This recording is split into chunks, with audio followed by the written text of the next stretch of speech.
Computer. Hello, everybody. Welcome back to the newest episode of the Theater Enthusiast podcast. I'm kind of geeked out about this next guest, and I am especially like really geeked out.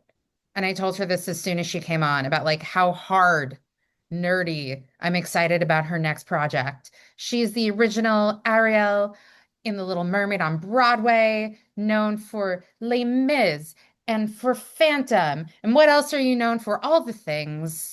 School All of the Rock, things. all the things. You're just like really known. I'm It's just known amazing. for literally everything. Yeah, figure skating. You're Barbara. By the way, like Oh, I'm super single, but my dream is to have your wedding song be my wedding song that's because my yes, comfort movie, one of yes, my comfort movies, which is now on Netflix, is The Mirror Has Two Faces. yes, Yeah. yes, yes.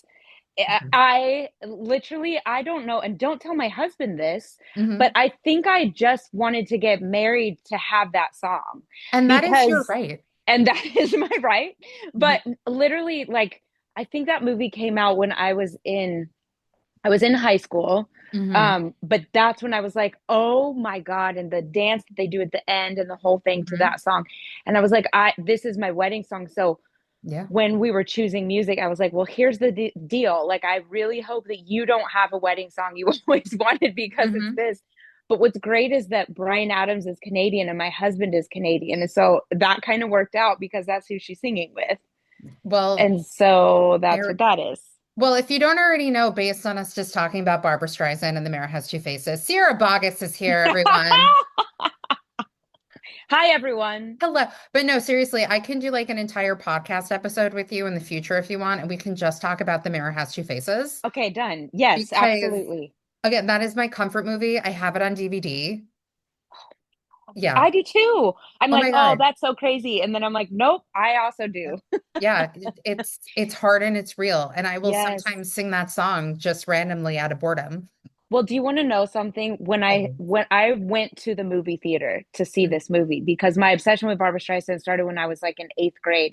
And so her movies like hadn't been in the theater in my time of like I saw Hello Dolly on VHS and that began Yeah. my obsession Hmm. as a kid. But so when Mirror Has Two Faces came out, we went to the movie theater so I could see her on the big screen. I wept through the whole thing. But do you notice Mm. that in the opening credits, every time her name comes up in the credits, there's no faces or anything. It is like leaves. It's like background, just nonsense, so that her name just pops.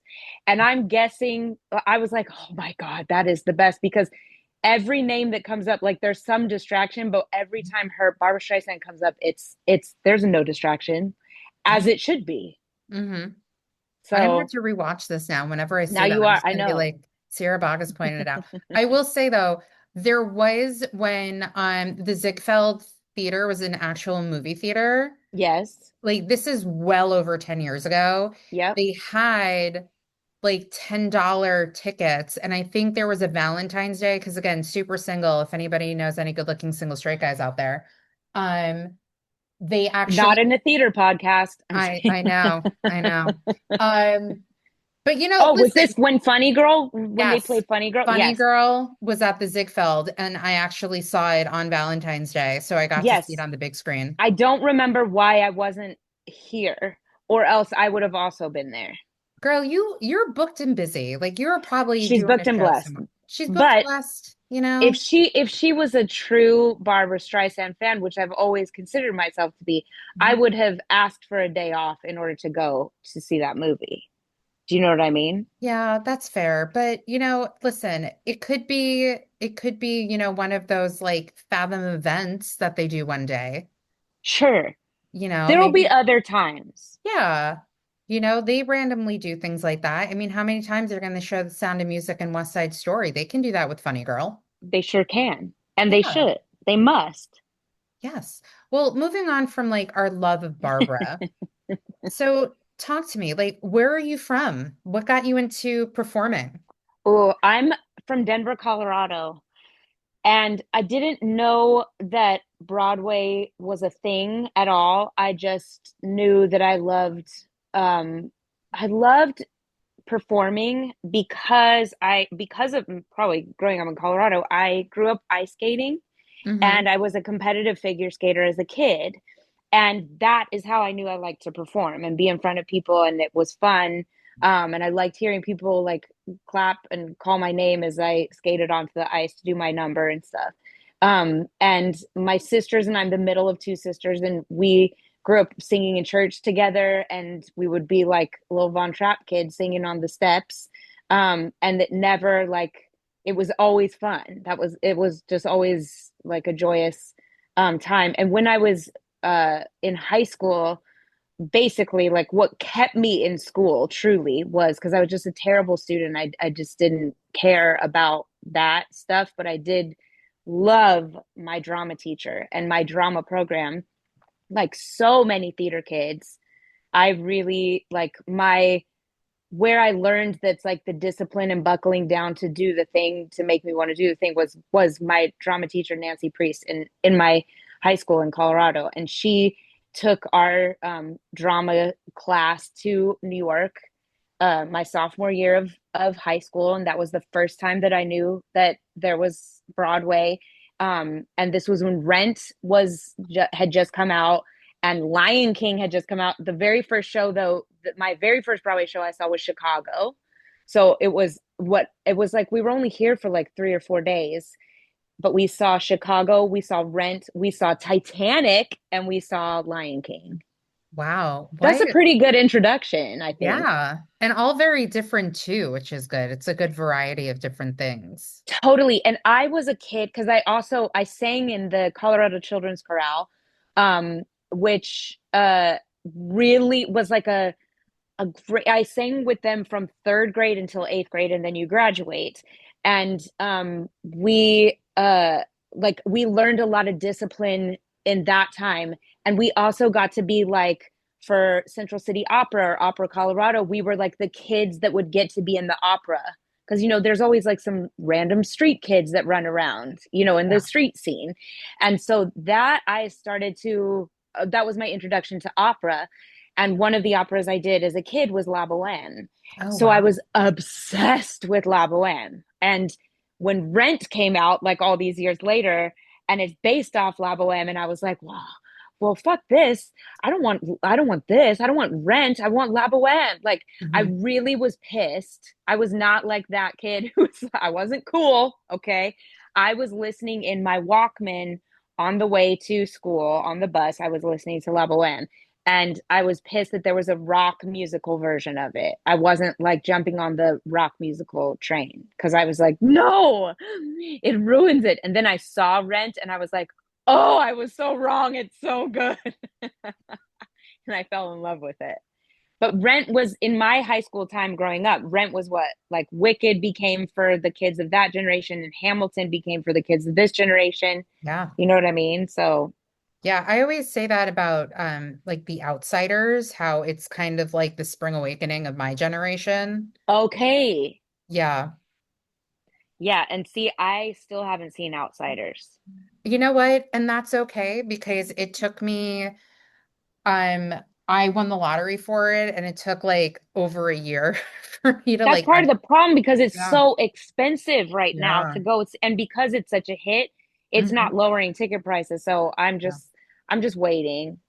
Yeah, I mean, don't get me started on ticket pricings for shows. Like there's this I play know. coming to Broadway that is one of my favorite plays. I don't want to name drop what it is to give Sure. anything away, but like I just looked today and normally like Rear Side Mez was originally like 129 and today I saw I'm like, oh, they have $99 seats, but you're like against the wall. It's like Oh, that's ridiculous. I But I will say know. like Dog Day Afternoon, I got an email. They're like tickets for $6 to $8. I'm like, that's normal. That's correct.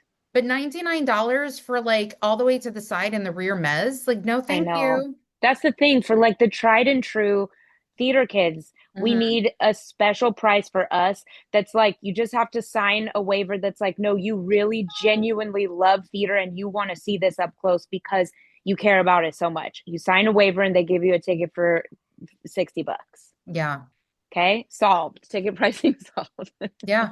Because, Sierra some Boggess of these changing the world with the people, theater pricing. right, because some of the people that are buying these insanely priced tickets, Hmm. think of it, the people who can afford like a $600 ticket to sit in prime seating, Hmm. they don't really want to be there. Yeah. They just want to say that they did the thing at the most expensive price. They're just like, that's my guess. Well, I So think it's it like, also oh, has to do with casting. Like a lot of known people are coming to Broadway. So when you have a show like Othello with Denzel Washington and Jake Gyllenhaal, and they're charging like over $900 a ticket, oh, there people who are seeing the show are not going because it's Othello. They're going because it's Denzel Washington and Jake Gyllenhaal. that's right. And I will say, like, I actually think Jake Gyllenhaal is a better stage performer than movie actor. And that's Okay. nothing against him in movies. He's great, but I actually think he's a better stage performer. Okay. But Well, I mean, but that's yeah, the point, is that people are paying that money in order to see like a celebrity just up close, because they don't get that opportunity obviously with the film world. yeah, So it is changing things a lot. And I just still think it's like, okay, that I understand that you need to charge a certain level of money in order to pay for a salary or a thing or whatever, whoever mhm, is needing to get paid. But I do still think there needs to be tickets that are affordable in good locations for the kids, for yeah, the theater kids. I have such memories of, and then when I studied in London for a semester, and I saw every show known to man for no more than £10, yeah, and in awesome locations, because they had all this like student pricing and all these things. It's like that that's what's up. And then you yeah. have this full like life of theater, and it's just it's was always supposed to be like an accessible art form. But I know there's like, I understand capitalism. Yeah. Well, I you will know, say, like, in regard to that, for those listening, there are ways for younger people to get tickets. There's a lot of this is 30 under true. 30 and like 35 under 30 and, link tick and all that. But the problem is you don't know where the seats are going to be. Right. So, but there is way to get cheaper tickets. I don't want people to think that there isn't. That's I'm true. I also, just went to like a yeah, very like dark, like no, no, no it's one can ever afford the no, I only say theater. that because like I've encountered one of my like 80 jobs that I have is doing merch at shows, and I like befriended an usher who just is a lot younger than me. And I was explaining to them, like, you're an actor, you should see shows. You're in the age bracket where you can be a member of Hmm. Link Tech. You That's can right. do 30 under 35 or 35 under 35. You can, get student rush tickets. You can get all of these things. I mean, the ticket pricing is a little bit more than when I was a student. Um, and there are ways to get cheaper tickets. So let's not like scare the people away, but in the same way, the same vein, yes, absolutely about what you're saying with everything. Yeah. With Yeah. everything. I'm Yeah. saying. Yeah. But I will say Monte Cristo tickets are affordable Yes, they absolutely are. And that is and there's not no even bad a seat joke. in that theater. There really isn't. Yeah. I'm loving this theater. We're in the process of tech right now. It's our first show is in a couple of days. And I'm loving being in this space because this musical is so epic and Hmm. so sweeping and such high drama and high art and lots of big singing, and the type of musical that made me want to do this for a living. It's like a Les Mis and a Phantom. Yeah. And I we haven't had a new musical like this type of thing in so long, and it's, oh my god, I feel like the people are ready for this. And what's great is you're in this intimate space with such an epic story. And it makes it kind of cool as an actor, because I'm not worried that the story that we're telling, the intimate and like intricate stuff of what this piece is, isn't going to get lost in a vast, you know, giant theater. Hmm. Though it can also hold it in a big space, obviously, because Hmm. it is such a sweeping. But you don't usually get an opportunity like this where you're getting to do a musical of this size in such an intimate location. So it's really cool. I'm really excited for people to see this. Yeah, and like I said, I'm so excited about this production. But let's talk quickly about other things that I mentioned to you before we get into Monte Cristo, before like you and I just both nerd out about it. Yeah. Um, I mean, you have played Christine over the years, but I want to highlight the time you played Christine with Norm Lewis, who is one of the Mm, three people I want to have sing me to bed at night. yes, So I would just like to know what it was like playing opposite him. And I'm sure you've mentioned this before, but it's been a minute and I want to know about it since you guys did the Little Mermaid together that's right. and now you're doing Phantom. So what was it like returning to Phantom with Norm being the first Black Phantom and him just being Norm Lewis and singing the roof off the place? I know. I mean, it was really special because we literally are like family. He sang at my wedding, like he's family. And we've known each other for all this time. I still call him daddy, and I'm sure a lot of people call him daddy. Okay. But my sisters even call him daddy. Like everybody, like he's like another dad. Hmm. And then once these years go by, and then he got found out that he was going to play Phantom, and Andrew called me at home, and it was like 8 in the morning, and I was like, "Darling, what do you know? Should we just Norm." name drop you mean Andrew Lloyd Webber? Oh yes, Yeah. Not to like be like, just Andrew. yeah. Lord Andrew Lloyd Webber Hmm. called me and asked if I would um, play Christine. And I thought I was done playing Christine. But to be honest, that role is so amazing that am I just love it. So it's like it's very easy to be like, yep, I let me dig back into that because there's so many things. And as you get older, the Hmm. more like nuance comes out. Anyway, so I was like, yep. And obviously with Norm, and we just have obviously because we know each other really well. I know how he works, he knows how I work. And so and then yeah, obviously then it's like the most beautiful melted chocolate voice in the entire world, that's singing you music of the night and all these things. So it was a really beautiful situation. And uh and it was actually kind of nice because he had a mask on half his face, so Hmm. it's just easy to slot into those roles because also we are so silly when we're together. It's like I didn't have to try and stay in character because you can only see half a face, you know. So Hmm. that would be the most difficult thing, is that to try and like not be laughing. But it's not hard when he's in half of a face. So it was a really special experience, and we talk about it all the time. And he loves to joke that just like, yeah, she wheeled herself out to play Christine again when they asked for him to have me to play opposite. So that is really cool. And then working together in this piece of Monte Cristo is really cool because first of all, it's we actually aren't on stage together ever in this piece because his character and mine don't we know each other. He certainly knows me in the piece, but we are not ever interacting. But what's fun is just like the thing that people feel about Norm, where he's everyone's best friend. Everyone feels like they know him, and Hmm. he really is that thing of like people always remember how you made them feel. He genuinely is that thing, and he's like, you know, we call him, everyone who knows him calls him the mayor of Broadway. Like, good luck walking down the street, walking down like 8th Avenue with him and not getting stopped every block because somebody knows Norm. Yeah. And he just is really that person that you just want to be in the room with because he's such a wonderful human to be around. And that's not always the case, especially with, you know, we're a bunch of crazy artists that do this for a living. So he's a very special person. Yeah. I'm curious to know because of your relationship, I'm just going to call him Andrew now. Like Sure. I know him. Is that how School of Rock came into your life? Well, School of Rock actually came into my life even before that. I was doing Love Never Dies for Andrew Hmm. in London in 2010. And I went to his house for like a dinner party.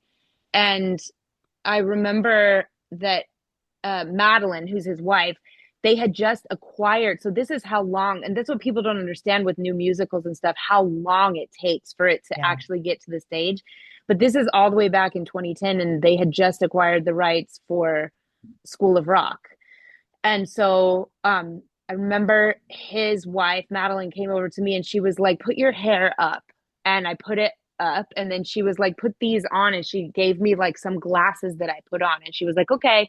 And that was how, and then that they were joking that's like, you'll play the principal because we just got the rights for School of Rock. That's literally what happened.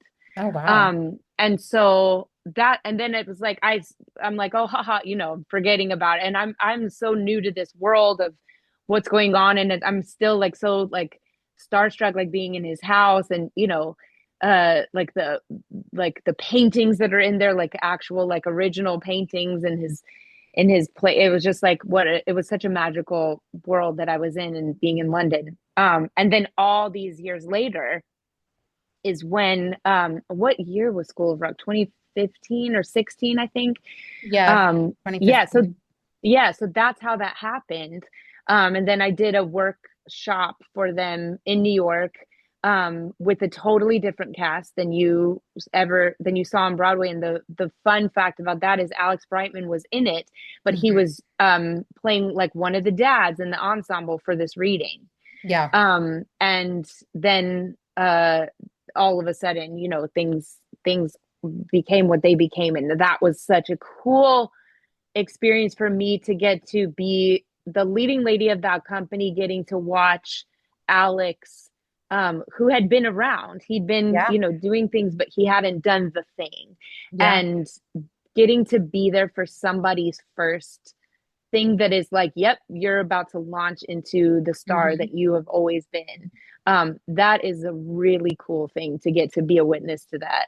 Let Yeah. alone School of Rock is about the kids. And so these kids that are now full blown grown adults, that I also got to be there for watching that. I genuinely love that. I'm weird. I love getting older and just, going along with time. I think I've watched my mother age the most gracefully of anybody in the world. So it's just like, it's never been a thing.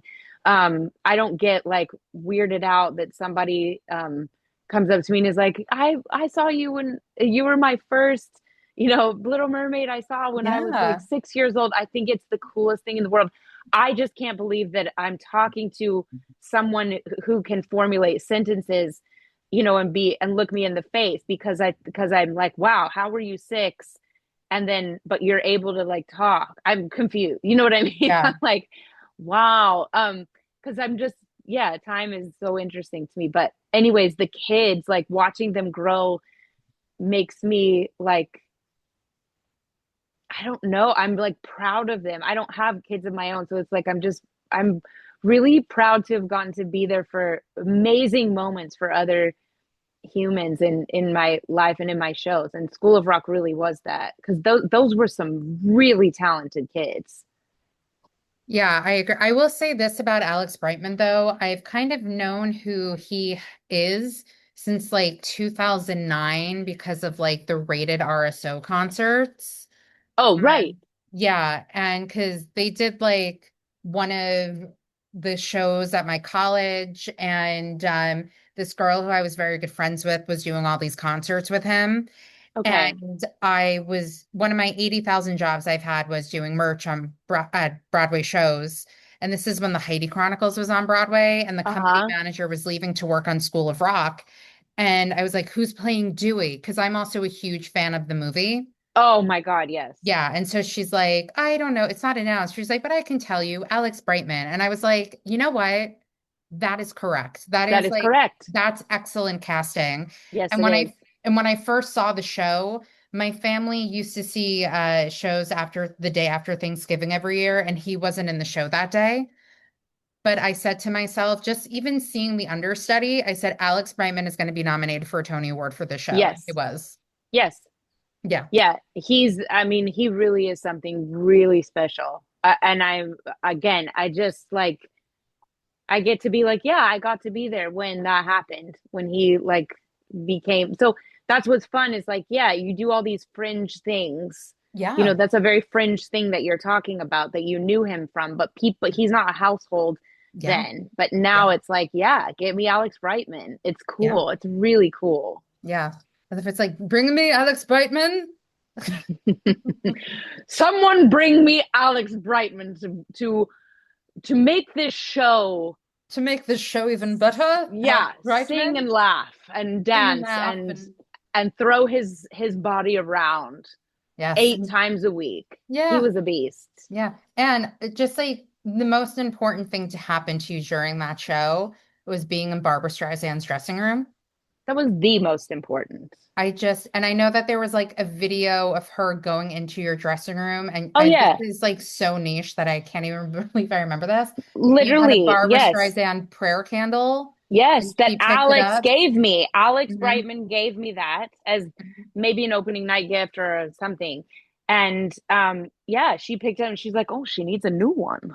I was like, "Barbara, you can get that for me." Like, oh my God, she CBS was filming her because she was there for like the 50th anniversary of Funny Girl Mm, and at the Winter Garden, and that was her room.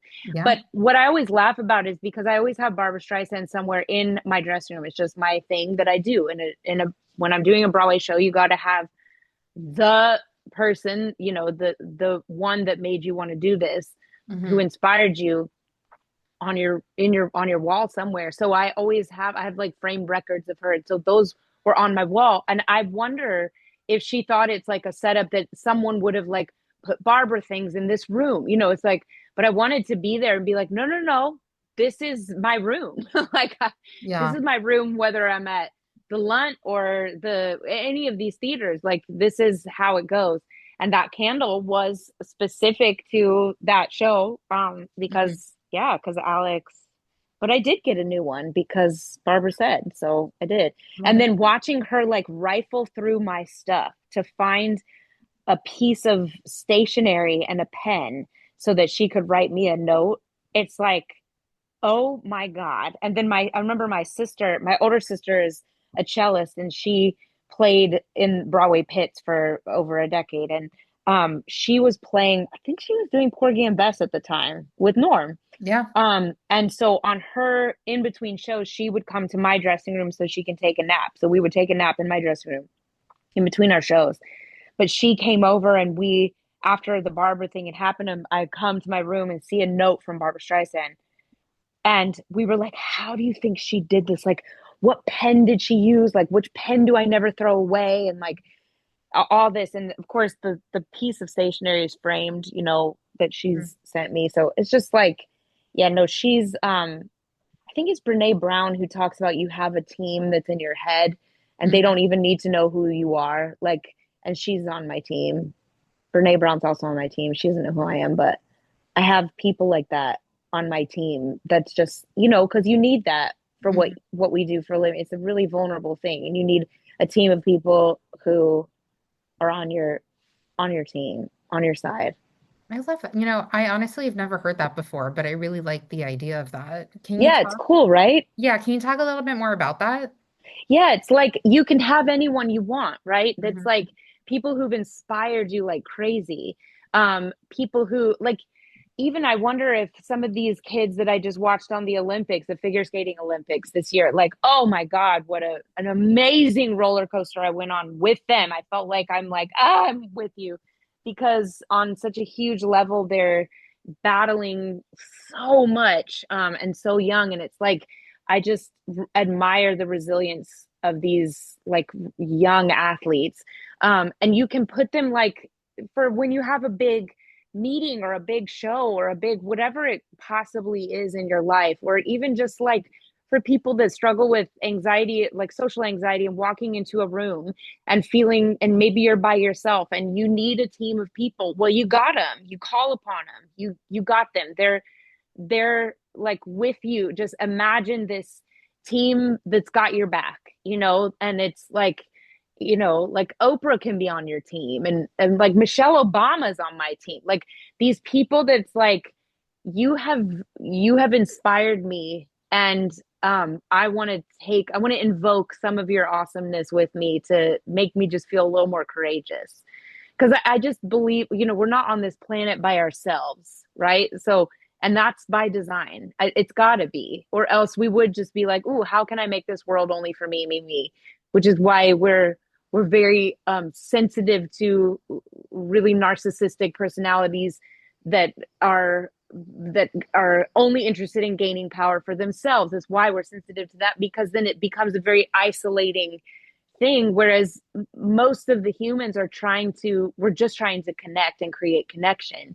Yeah. um so that's what I think about. And obviously for what I do for a living, it's an incredibly collaborative and team effort. I mean, full circle, going back to my drama teacher Nancy Priest, who really did change my life. The reason that I loved theater is not just because I liked people clapping for me. It's because she taught us that it's a team. It's a full contact team sport. Like, if you didn't get cast in the show, you got to then be, okay, you're going to learn how to run lighting, or you're going to do sound, you'll be a dresser, you'll help with makeup, you'll be a stage manager. Like, you learned that every piece of this puzzle of this stage comes together only because of all of us. And I was a kid who wanted to be the star of the show. And I didn't want to be the leading lady. I wanted to be the comic relief. I wanted to be Adelaide. Like, I Mm. wanted to be these, like, I gravitated toward like the Disney sidekicks. Um, though, like the ones that made you laugh, that's what I thought my trajectory was going to be. But then I kept getting slotted into like the ingenue stuff. But when I wasn't cast as that, and she deliberately would do that, like as a lesson, that's like, you don't always get to be the star of the thing. You then you're going to be my assistant for this, you're going to choreograph this, or and it really is a team. It's such a team sport. And I think that's why most of us want to do this for a Mm. living. And I would actually challenge, for anyone who's listening too, that's like, well, I don't do theater and I want to be part of a team. I actually challenge you that any job that you do is actually a team sport. Mhm. Um, Even as isolating as some things can feel. And even for us, it's like, people do think, oh, well, you're out there by yourself, but you're really not, because I go to the teachers in my head who got me to where I am. And I still run to my teachers when I have a big audition for something, or I have an offer for something that's freaking me the fuck out, that I'm like, I just don't think I can do this. And I run to these teachers, these people who have helped me in the past. I still go to them. It's not, it's really important to note that that's like, I'm not doing this by myself, and neither should anyone, honestly. Yeah. I love everything you just said. Oh, perfect. I Well, really that's the do. day. No, I'm just All kidding. right. Bye, All everyone. right, Sierra bye, everyone. Boggess. Bring in Alex Brightman. No, Nailed just it. Yeah, joking. yeah. Where's Alex? Alex Brightman. He's probably in rehearsal for Schmigadoon. Sure. Yeah, he's You booked know? and blessed. Yeah, he booked and blessed. But let's talk now about Monte Cristo. For Okay. those who don't know what we have been talking about since the very beginning, it is a musical adaptation of the book The Count of Monte Cristo. Like I mentioned, I saw the movie I don't even know when I saw. I just remember I was in English class and our English teacher showed us the movie. This is in the early 2000s, not to age myself or anything. And I just fell in love with that movie and the story. So when I got the email about this musical, I just like nerded out so hard about my excitement. I was like, I even emailed the PR person. I was like, 1,000 times yes to this. I will interview anybody. Like, I will see this, I will spread the word. Let's make it happen. And here we are. So tell everyone from your side of it, being in the show, like, what is Count of Monte Cristo for, like, what's the tagline you would give them for the show? Oh, it's a story about, I guess I'm trying to boil this down. It's a story about the ultimate resilience, survival, loss, hope, revenge. I guess I would put revenge and then hope, Hmm. and what you cling to help you survive. Mm. Um, that's really like it's all the adjectives. Are these adjectives what I just said? Resilience, or are these Yes. verbs? I'm I'm We trying to can say I told you I was bad in school. I was also not great. That's why I have a degree in theater and communications. Like, Great. let's be real. When Yeah, I have people a ask me BFA in like musical theater. yeah, I tell people like I have a degree in acting and communications. I don't know how to math. Yeah, don't ask me to math. I can't math. I I'll always just tell you think back what, to the Mad tagline Libs. is there's no math in this show. No, actually, You know that's what? not even true. There's a banker character. There's a lot of math in this show. But you know who Math, doesn't do math? My character. the mic drop. So So you're playing the all character of you math Mercedes. teachers, yeah, Yes. okay, yeah, get me back on track. Yeah, no, no. So I all was you gonna math keep doing people the out joke. there, come for the banker, stay for the Mercedes. Say for Mercedes. For all of you kids in school that they're telling you that you need math, no, you don't. Cite Mercedes as the reason you don't need Yeah. math. You don't need math. You can play a banker in a show. Oh my god, I'm dead. Okay, so back to the theater. Hmm. So yeah, that is really what Monte Cristo is, and this is a an epic, sweeping love story, and it's the kind of show that made me want to do this when I was growing up, and like how I started this conversation about La Boheme and my love of that. Like what I loved about it is a Puccini's music, but also that love story is like, oh my god, and it's so heartbreaking and so complicated, and so is this. So is Edmund and Mercedes, and um, it's really really also timely. It's strangely timely. It takes place in France in 1815, and yet lyrically you're like, wait, what? Did you just write this in 2026? And Hmm. with all of the different things that we wake up to every day that are tricky, so it's really timely, and you'll see yourself in one or two or three of these characters. What I love about Mercedes is her resilience as a woman during that time and what she knows that she has to do to survive. And then you watch her in this really tricky conflict throughout the whole piece, honestly. Um, it's kind of cool because I thought I was done playing these types of characters, like the ingenue, for lack of actually a better term, to just like boil it to that. I was sort of moving into this like my villain era and my like comedy era, I was, which was is exciting. Hmm. But then when this piece came around and I was like, yeah, I'm gonna do this. And at first I was like, oh, I don't even know if I know how to do this anymore. Be like the love interest or whatever in the show. And then as I started working through it, I was like, oh, I know how to do this. Like this has been my bread and butter for so many years. And I'm actually really embracing it. I love it a lot, a lot, a lot. And it's so fun because I'm playing with Adam Jacobs, who I've known since he and I did Les Mis together on the road. Hmm. When one of my first shows out of school, it was like 2005, and he was playing Marius, and I was the understudy for Cosette, and so that's how we met. And then it's funny, we've been joking because obviously I went on to play Ariel, and he went on to be Aladdin on Broadway, Yeah. and so we've been making jokes. It's like um, what happens when a street rat and a mermaid get together, and in France in Yeah. 1815. Yeah. So it's really fun to do this, and oh, what I was going to say is this show takes place over 2 decades.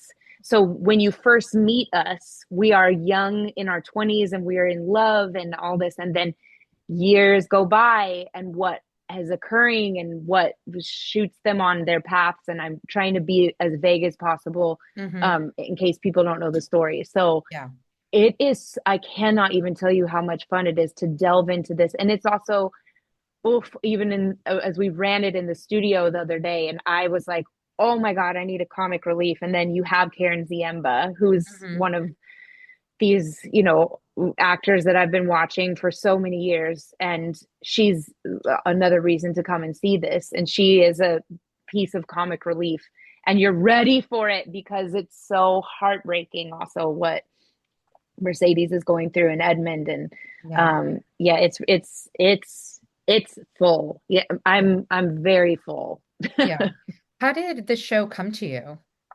So when I was doing Mermaid all those years ago, Stephen and Peter Kellogg and Stephen Weiner, they're the Mhm. the writer and composer. Yes. They were working on a show called The Rivals, and Mm. they asked me to do readings and workshops of this show. So that was my introduction to them, and I fell in love with how they wrote even back then. And then, like, probably 10 years later, they asked me to come and do a reading of this new musical they were working on of Count of Monte Cristo. And I did. So that was my introduction to them having written this version of this show. And then they would bring me back in to do like some demo recordings of it and stuff. So I already knew that I love the way they write. And I gotta say, like, what Steven has written musically, again, it's the music that made me want to do this.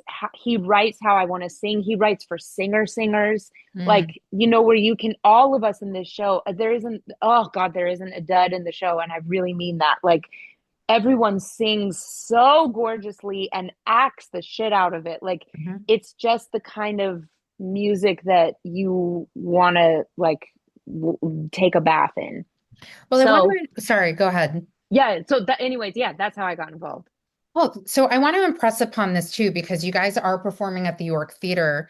Um, and it's a very small, intimate space. And what's so great about that, especially with this production, is that the audience coming in is going to be able to pay so much attention to the score, to the performances, because That's right. yeah, and that's what's so great about the York is because, they put on these productions. And yeah, they could be big and elaborate in like a bigger space, but you get to concentrate on what's important. And as like a theater nerd myself, like I love stuff like that where you can just most important thing, performance, score, and you can just what's the word I'm looking for? Like zoom in on that and Yeah, focus on that. yes, you totally nailed it because that's what I'm loving about doing such an epic piece like this that you can imagine it's like, yeah, let's put it in the biggest house we have on Broadway. Mm-hmm. But there is something lost with that because it's epic because of how intimate it is. Yeah. And when you're at a space like the York, and you'll see, and it also, what I love about doing off Broadway as well is like, because the budget is lower, it makes everyone have to be that much more creative of like, okay, how do we do this when we don't have unlimited funds? Yeah. And not at all that Broadway has unlimited funds, let's be honest, but in terms of but you understand what I'm saying. And so what they've done with the set to make that, like, I mean, it's unbelievable, like how they are able to do that, and costume wise, what we're doing, and just, and then, yes, all that we as actors have to do is focus on our intentions and the stuff that we love to do, growing up as theater kids. So, and, and knowing that every look, every movement of face, anything as minute as like catching somebody across the room will be seen Mm-hmm. because that space. And then we did a sits probe the other day, and for those that don't know, that's when we hear it with the orchestra for the first time. And we were singing in the space, and I was like, why does this feel so good to sing? Because it's not always like that in theaters that you sing in for the first time. And then I found out that whoever designed this space was actually an opera person, and he was like, or he did was in collaboration with an opera person, so they really did spend the time to make sure the acoustics are really singable. Mm-hmm. So I'm actually loving singing in that space too. So it's not just like, oh, how do we make this work in this small theater? It's like, no, this is the York is a really great space. It Yeah. really is. I'm telling you, the York Theater Company, they know what they're doing. They do. They know what they're doing, and that's why they Mhm. always have like good work going on. And Yep. that's why I'm just like, again, so nerded out and geeked out about Monte Cristo. I can't even begin to tell you like how excited I am about this That makes me project. so happy because we're Yeah. feeling like that too. And Yeah. we'll have an audience in a couple of days. And I am really excited for that. Like, we always talk about the audience as your final cast member Yeah. because I want to feel what that response is. Because I do feel like this story is really important right now. And I think high art like this is important. It's like, it's nice escapism for the audience. And Hmm. it's, to be honest, as an actor, it's a great escape for me too. I'm loving just being in this particular world and being all corseted up, and just Hmm. like, yeah, and feeling all the feels. It's like, I think we need this. It's a type of therapy, honestly, for actors and for audience. Yeah, you just made me like if I wasn't excited enough already. Yay. I'm like geeking out. Okay, so the last few minutes left. Top going theater experiences. Oh my God. Yeah. Okay, so they're really personal. The one that was Mhm. my most recent was seeing Montego Glover, who's a dear Mhm. friend of mine, who I played opposite of in It Shoulda Been You on Broadway, Yeah. and getting to see her play Mama Rose Yeah. in Gypsy. Hmm. There is nothing like, and for all the you theater kids out there that can't wait to get on Broadway, yes. And what's even cooler than when you arrive on Broadway is when you get to see your friends make it on Broadway and do their debuts or whatever, and that you get to see your friends doing, it doesn't get more epic than Mama Rose, right? Yeah. It's like that is the mammoth of female uh parts in musical theater, and I Yeah. got to be there and watch Montego play that part, and I think I'm still crying over it. Yeah. So I gotta go there first and foremost. Hmm. um and then this is not like somebody that I knew, though I got to meet her after and freak out over her, but seeing Sarah Snook Mm. um, in that one woman uh, interpretation of like, how many characters did she play?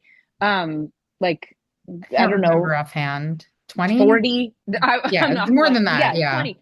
But that was one of the most um, incredible picture of Dorian Gray. I forgot to say Mhm. um, that was an unforgettable time in the theater. Like, holy shit, that's something that I will never ever ever forget. Yeah. I unfortunately not did not get to see it because again, theater pricing. I But know. that's another discussion for another time. Okay, we It's have for another time. yes, few minutes left. Do you want to do actor studio questions or do you want to do future dream roles or projects you would like to do? Let's do actor studio because that'll be, because I want to challenge myself and see if I can answer them quickly. Okay, here we go. What is your favorite word? Let. What is your least favorite word? Mm. See, I'm already ruining this, aren't I? No, you're fine. Math. Math. Math. Okay. But according to Dewey, math is a wonderful thing. Okay, I'll stop. What turns you on? Oh, honestly, Mhm. high art, high drama like this. What turns you off? Narcissistic people. What is your favorite curse word? Fuck. What is blah blah blah. What sound or noise do you love? My cat singing to me when I come home. Oh. What sound or noise do you hate? Mm, so many in New York. I do hate like really intense yelling. I Mm. hate like really angry, angry, angry yelling. What profession other than yours would you like to attempt? I would be a life coach or a therapist. I can see that. I can see that. Oh, yay. Yeah. What profession would you not like to do? Uh, like any be a banker. Oh my God, a banker. Anything with math. Okay. Anything. But you can play one on TV, film, or on stage. 1000%. Yes. And finally, as Mr. Lipton used to say, if heaven exists, what would you like to hear God say when you arrive at the pearly gates? Oh, I just want to hear. I want to hear a good job. I want to hear good job. Right. And as he would say, here are your students. Sierra, it was such a joy to talk to you. Oh, for me too. This Thank was you. really nice. I Thank wish we you. had more time, but Yeah. You rehearsal can, is of the essence. yes, you can stay on once we're done recording so we can say our proper goodbyes. But Okay. everybody, I implore you, please go see Monte Cristo at the York Theater. I, again, am nerding out so hard about this because this is like probably one of like the most niche shows for me happening in New York. Mm, I love a good historical piece. And the fact that it's a musical, I'm even there more so for it. And like, I was obsessed with the 2002 movie. There's even a miniseries coming out on PBS with Sam Claflin that I'm excited about. mm. So, everyone, not just because I'm saying you should, but you should see it. Not only that, you have Sierra Boggess, you have Adam Jacobs, you have Norm Lewis. They're in a show together, everyone. Go see Monte Cristo. Sierra, anything else you'd like to add? This has been really joyous for me, and just thank you so much. And for everybody who's listening to, it's like just keep connecting and keep making art of any kind together because we need it now more than ever. And I can't wait to see everybody at Monte Cristo because it really is. It's really good. It's good. It's really I, good. This is so good. Okay, I think it's a great place to end. Everyone, thank you so much for listening. Sierra, thank you for coming on. And everyone, go see Monte Cristo at the York Theater. Thank you. Bye bye bye.